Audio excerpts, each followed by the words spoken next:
Seperti antum sibuk membaca SMS, WhatsApp, BBM. Coba lowongkan di antara waktu-waktu antum sehari berapa kali buka HP. Baca Al-Quran. Baca Al-Quran. 5 ayat, 10 ayat. Coba lihat nanti jeda waktu saja antara azan dan iqamah. Atau jeda waktu lagi nunggu azan kalau antum lagi di kantor. Atau jeda waktu selesai pekerjaan, duduk sebentar, habis minum air. Coba lowongkan waktu. Antara minum air, hitung detiknya pakai stopwatch.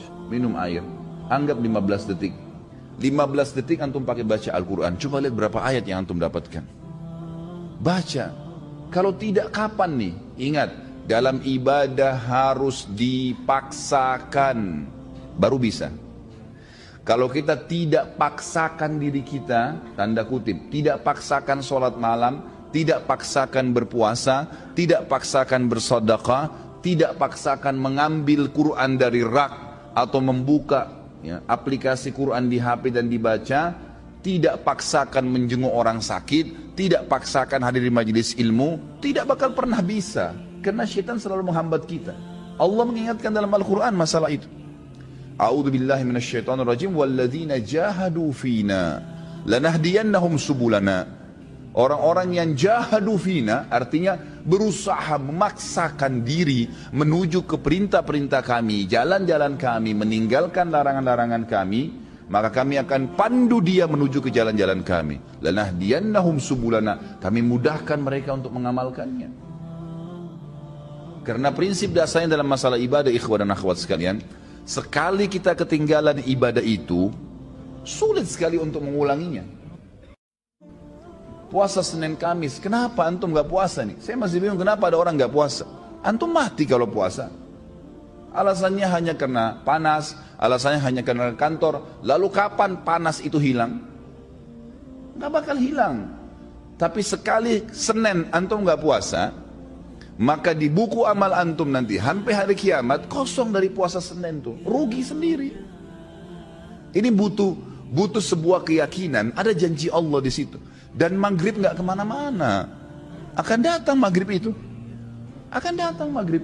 Kita akan buka puasa, Allah bukan menzalimi hambanya. Syaitan akan terus membisikkan dari pertama kita mau sahur atau bahkan mungkin tidak sahur, kamu tidak sahur nanti lemas. Itu semua godaan syaitan tepis. Manusia itu bisa hidup tanpa makan, tanpa minum minimal 3 hari. Tidak makan, tidak minum bisa hidup 3 hari. Gak usah antum khawatir gitu. Apalagi maghrib nanti sebentar. Nanti sampai 5 detik, sedetik pun sebelum azan, syaitan masih godain supaya batalin puasanya. Dan dia akan kalah pada saat dengar azan, antum minum. Makanya kata Nabi SAW, "Lis-sha'imi farhatan." Orang yang puasa punya 2 kemenangan dan kegembiraan. Farhatun inda fitri, gembira yang dia dapatkan pada saat buka puasa. Di sini makna hadisnya bisa berarti kegembiraan pada saat dia minum karena hausnya hilang. Bisa kegembiraan karena dia berhasil mengalahkan syaitan. Dia akan dapat pahalanya. Wa farhatun inda liqa'i rabbi, dan kegembiraan pada saat dia bertemu dengan Tuhannya. Saya sering sampaikan di pengajian saya. Kalau seandainya kita masbuk sholat subuh 1 rakaat, mungkin ada uzur, mungkin sakit perut, anggaplah, ketiduran, anggaplah. Tapi uzur ini hanya akan melepaskan kita dari hukuman Allah Subhanahu wa taala, kalaupun di perbuatan itu ada hukuman. Tapi ingat, kehilangan pahala nggak bisa diperbaikin. Beda antara orang yang ketiduran masbuk 1 rakaat dengan orang yang dasarnya memang bangun dan tiap hari dia paksakan dirinya untuk mendapatkan dari rakaat pertama. Beda pahalanya, walaupun sama-sama hadir subuh. Dan yang masbuk 1 rakaat sampai hari kiamat, dia tidak akan pernah bisa memperbaiki kekurangan 1 rakaatnya itu. Coba kalau kita masbuk misalnya, pas datang imamnya sudah rakaat kedua, masih bisakah kita bilang, imam maaf kembali ke rakaat pertama untuk kita ikut dari awal takbiratul ihram? Gak bisa. Berarti orang yang ikut dari awal sama imam, dari Allahu Akbar sudah dicatat pahala oleh malaikat, dari iftitah sudah ada pahalanya, dari Al-Fatihah sudah ada pahalanya, dari surah yang dibaca ada pahalanya, ruku ada pahalanya, gerakan dan bacaannya, itidalnya, kemudian terus 1 rakaat sujudnya.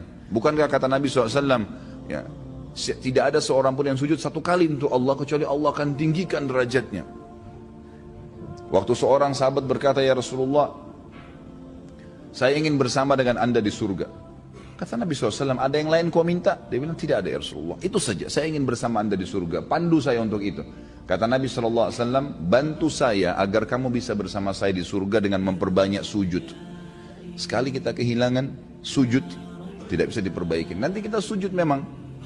Tetapi kata para ulama, orang yang masbuk, yang dia dapat berjamaah, dapat pahala jamaah, gitu kan?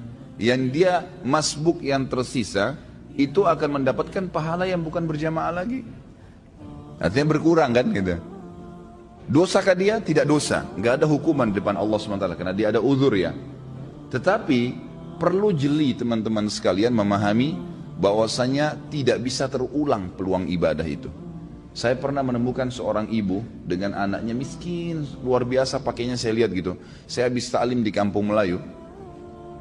Kemudian saya keluar, dia beri isyarat, minta uang gitu. Saya memang sudah niat mau membantu. Saya bilang sebentar bu ya, karena saya lihat ibu itu duduk di bawah pohon gitu. Saya memang sudah niat mau memberikan apa yang saya dapatkan dari ceramah diberikan oleh majelis ta'limnya. Kemudian saya sholat dulu bu, buru-buru karena saya takut iqamah, waktu itu sudah azan. Saya pun pergi ke sana, kemudian saya sholat berjamaah. Saya lupa nih kalau ada yang minta tadi. Habis sholat duhur, saya selesaikan juga sholat nafilahnya di situ ba'diyah duhur. Baru saya pulang, baru saya kembali. Mobil saya parkir kebetulan di dekat majelis taklim dan dekat pohon yang ada ibu minta-minta tadi. Subhanallah tuh saya kembali, tiba-tiba saya lihat pohon tersebut, saya teringat, oh ada tadi ibu yang minta. Mana dia? Saya cari nggak ada. Cari keliling nggak ada, sampai saya naik mobil saya 3 kali ikhwah sekalian putar balik di situ, nyari ibu itu mana, sudah nggak ada, sudah pergi. Pada saat itu subhanallah Allah masukkan dalam hati saya penyesalan yang luar biasa. Khalid, berapa menit tadi itu, berapa detik kamu korek kantong kamu untuk kasih ke fakir miskin ini. Sekarang dia sudah pergi, kamu mau dapat pahala dari mana dari orang ini lagi? 3 kali saya putar nggak ketemu sama orang itu.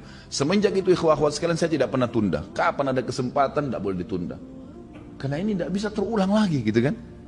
Nabi kita Muhammad SAW dalam hadis Bukhari selesai sholat asar tiba-tiba berdiri dengan sangat cepat lalu melewatin para sahabat ke rumah beliau. Sahabat semua heran. Kata para sahabat yang meriwayatkan hadis ini, kami heran melihat cepatnya gerakan Nabi SAW. Gak lama kemudian sahabat masih berzikir, Nabi SAW kembali lagi dengan tenang lalu duduk kembali menyambung zikirnya. Para sahabat bertanya, ya Rasulullah, mudah-mudahan ada kebaikan. Kenapa tadi anda melakukan gerakan begitu cepat? Apa kata Nabi SAW? Perhatikan. Kata Nabi SAW, tadi sebelum sholat asar, saya sudah mengumpulkan sesuatu yang ingin saya keluarkan, yang ingin saya bagikan, saya infakkan, saya sedekahkan. Namun, saya tadi tersibukkan, tidak sempat saya keluarkan sebelum sholat.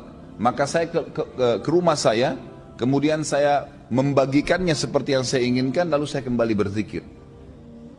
Jadi Nabi SAW pada saat lupa ingat langsung menyelesaikan, lalu kembali lagi berzikir.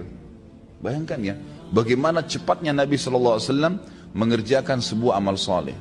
Jangan ketinggalan ikhwah sekalian. Sibukkan diri dengan puasa, sibukkan diri dengan ibadah. Jauhi tontonan, jauhi dengaran. Tidak ada orang yang terbagikan syahwatnya tanpa sebab, tanpa pemicu. Dia tonton yang tidak benar, maka muncul syahwatnya, membayangkan yang tidak-tidak. Tidak mungkin muncul syahwatnya tanpa mendengar sesuatu. Tidak ada orang dengar Quran itu syahwatnya bangkit. Nggak ada orang hadir majelis ta'lim begini dan disampaikan ilmu syahwatnya bangkit. Nggak mungkin kan? Kapan syahwatnya bangkit? Kalau yang didengar itu lagu-lagu cinta, lagu-lagu yang tidak masuk di akal yang membangkitkan syahwat. Untuk apa ini? Allah mengatakan dalam Al-Quran, Inna sam'a wal basara wal fuada kullu ulaika kana anhu mas'ula. Hati-hatilah pendengaran kalian, penglihatan kalian, hati kalian bertanggung jawab semuanya pada hari kiamat. Allah nggak kasih kita mata ini untuk melihat yang haram. Allah nggak kasih kuping untuk dengar yang haram. Allah nggak kasih lisan untuk mengucapkan yang haram, tangan untuk menjama yang haram, kaki melangkah yang haram, kemaluan ditumpahkan yang haram. Allah kasih kita fasilitas untuk lihat yang baik, telinga dengar yang baik.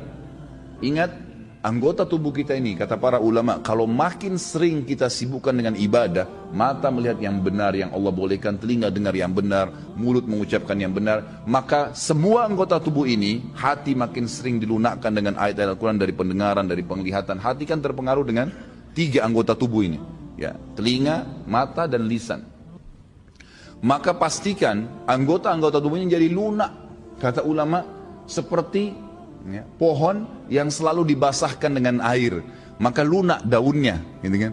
Sedikit dengar ayat jadi nangis, sedikit dengar ayat, ya, dengan telinganya hatinya jadi tentram, lisannya maka dia akan mengucapkan selalu yang baik saja, seperti itu.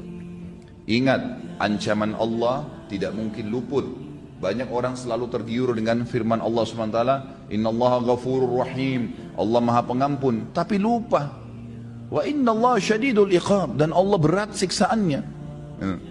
Allah pengampun benar, tapi siksaannya juga Allah berat.